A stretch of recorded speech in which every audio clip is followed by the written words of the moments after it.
آپ کو اتنا بڑا وعدہ دے رہا ہے، اتنا، میں تو حیران ہوں اللہ میاں اتنی رعایتی کیوں دیتا؟ اگر میں مولوی ہوتا تو میں کہتا اللہ میاں تو خام خواہ چوڑ کرنا پہ بندیاں خوار پہ کرنا ہے نا انہاں تو ایڈی رعایتاں دے کے آپے تو خراب کرنا ہے۔ کہتا ہے ان اللہ یغفر الذنوب جميعا، ان اللہ یغفر الذنوب جميعا، مجھے عزت و جلال کی قسم ہے بلا شک و شبہ یہ سن لو اللہ کہتا ہے بلا شک و شبہ سن لو، میں تمام گناہ معاف کرتا ہوں، جميعا، ٹوٹل، ہر وہ گناہ جو تمہارے تصور میں سارے گناہ معاف کرتا ہوں۔ اس لیے میں کوئی انسان تو نہیں ہوں، میں اللہ ہوں نا۔ تو اس نے کہا میں انہو هو الغفور الرحیم، میں پھر کاہے کا غفور الرحیم ہوں اگر میں نے تمہارے گناہوں پہ حد لگا رکھی ہو تو؟ سوچتے ہو، غور کرتے ہو؟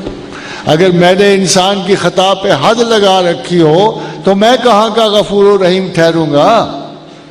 مگر وہ کہتا ہے کہ دیکھو، اب دیکھو دوسری آیت، میں نے آپ سے کہا جب اس نے کہا تلک حدود اللہ ومن یتعد حدود اللہ فاولئک هم الظالمون، یہ ایسے نہ ہو کہ ظالم ہو جاؤ، پھر اگر آپ ظالم ہو گئے تو کیا خیال ہے، پھر پناہ نہیں ہے؟ اگر آپ ظالم ہو گئے تو پھر بخشش نہیں ہے۔ ذرا غور کرو اللہ کیا کہتا ہے کہ ظلمت کی مثال اس نے دی ہے، حضرت یونس بن متی کے واقعے میں مثال دی، مچھلی کا پیٹ، غلاظت، عفونت، بدبو کا ڈھیر، کوئی پاکیزگی نہیں، سانس کشیدہ پیمبر اس مچھلی کے پیٹ میں، 3 دن 3 راتیں وہ وہاں رہے، جسم گل سڑ گیا ہے، کوئی زندگی کی رمق نہیں اس اندھیرے میں، خود خدا اسے کہتا ہے فنادی فی الظلمات، اس تاریکی میں پیمبر آواز دیتے ہیں فنادی فی الظلمات ان لا الہ الا انت سبحانک انی کنت من الظالمین۔ آپ نے دیکھا لفظ کیا استعمال کیا؟ میں ظالم ہوں میں سے، میں ظالم ہوں انی کنت من۔ اب وہ دیکھا پہلے انہوں نے کیا حد کراس کی تھی؟ کچھ بھی نہیں، مگر پیمبر کی ہلکی سی خطا بھی ہے وہ باقی گناہوں سے بدتر ہوتا۔ غصے میں آ گئے تھے، صاحبان کا اعصاب سر پہ کھڑا تھا، قوم کو بددعا دے کے نکل آئے تھے اور گمان کیا کہ اس قوم نے مجھے بڑا جھٹلایا ہے، اب اس کا انجام یہی ہونا چاہیے۔ صاحبان سر پہ آ کے کھڑا ہو گیا، آپ نکل آئے، پیچھے ان کے خلیفہ نے کہا پیغمبر بددعا دے کے نکل گیا ہے، اب تمہاری کوئی بچت نہیں، ایک چانس ہے، ایک چانس، وہ یہ ہے کہ اس کھلے میدان کو نکل جاؤ، سر ننگے کر لو، بدن ننگے کر لو، جانور ساتھ لے جاؤ، ہر پالتو شے کو لے جاؤ، صرف آہوازاری کرو، یونس کا حوالہ دو، اسی کی خاطر پناہ مانگو، خدا تمہیں معاف کر دے۔ قوم یونس چلی گئی، حمص اور بلباک چلے گئے، جب وہ چلے گئے اللہ نے معاف کر دیا۔ صاحبان حضرت یونس کو اطلاع ملی کہ عذاب تو کوئی نہیں آیا، یہ تو غصے سے بھر گئے، کہا سبحان اللہ۔ وہ کہتے ہیں تسی تو میری بےزتی کروا دیتی کہ ایک تو اللہ نے مجھے ان کے عذاب کی خبر دی تھی، اب جب میں نے عذاب کی بشارت سنا دی تو کیا اللہ نے معاذ اللہ اپنے پیغمبر کو غلط ثابت کر دیا؟ مگر ان کو اصلی راز کا نہیں پتا تھا کہ پیچھے کیا ہوا، یہ نہیں پتا۔ سو اللہ تعالیٰ کے حضور جب انہوں نے ایک بدگمانی سی پالی اپنے دل میں، پھر وہ جو کچھ بھی اس کرب و بلا سے گزرے اس کے بدلے، اصل میں پیغمبر کی بلا بھی امتوں کے لیے باعث رحمت ہوتی۔ یونس بھی میرے پیغمبر ہیں اور ان کی وجہ سے آپ کو پتہ ہے ہمیں کیا ملا؟ جب یہ فرمایا بڑے سمپل سے ورڈز میں فرمایا O Lord God you are perfect, I am not perfect, I made a mistake, I am sorry۔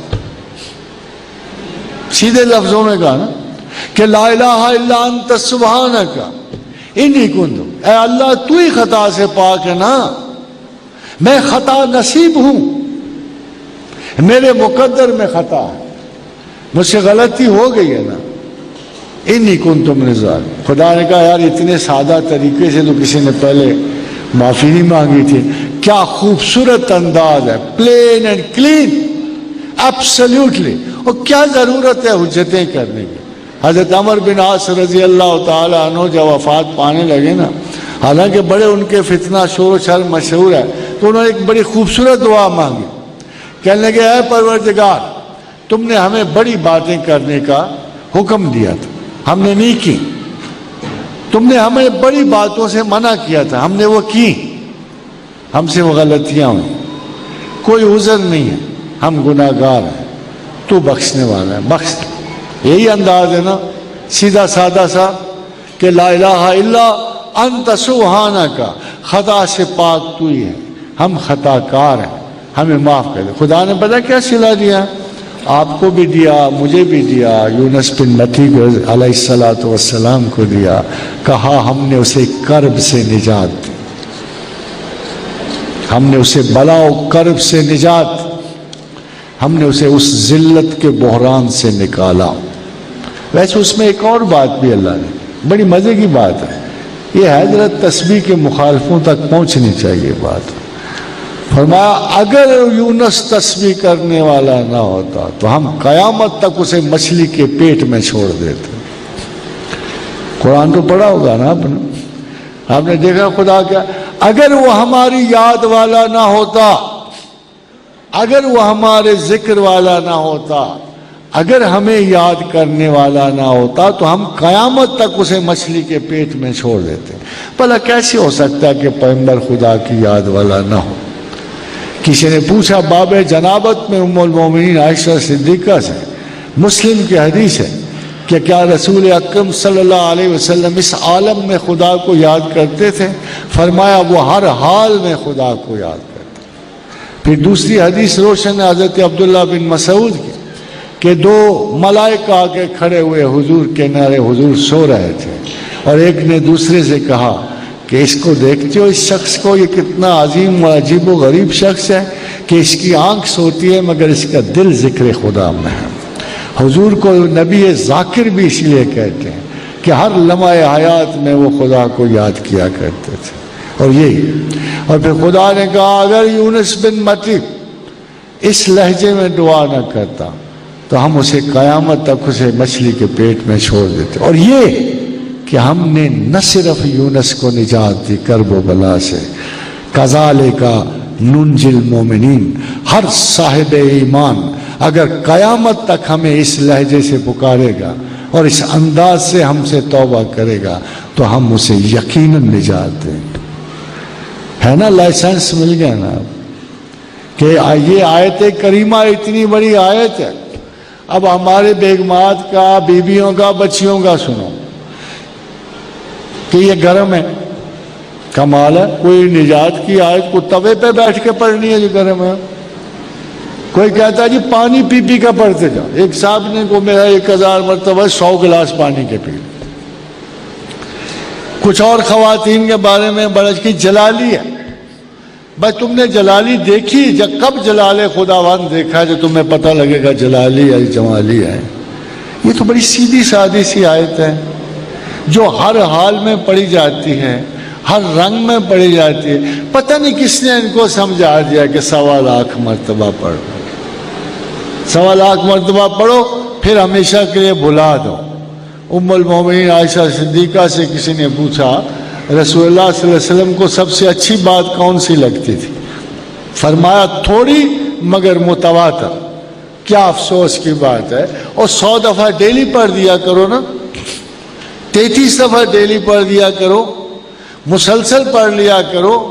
آیت کریمہ اللہ کے حضور رجسٹر تو ہو جائے گی، ہر روز یہ اقرار ندامت تو رجسٹر ہو جائے گا نا۔ انہو اواب تو ہو جاؤ گے، تم رجت تو کرو گے خدا کی طرف۔ اے خواتین و حضرات، اپروچ پوچھتے ہو نا، اپروچ، تو اپروچ یہ ہے جو اللہ نے کہی کہ فَاذْكُرُوا اللَّهَ كَذِكْرِكُمْ آبَاءَكُمْ، مجھے ایسے یاد کرو جیسے آبا و اجداد کو کرتے ہو۔ ماں کو جیسے یاد کرتے ہو، باپ کو کرتے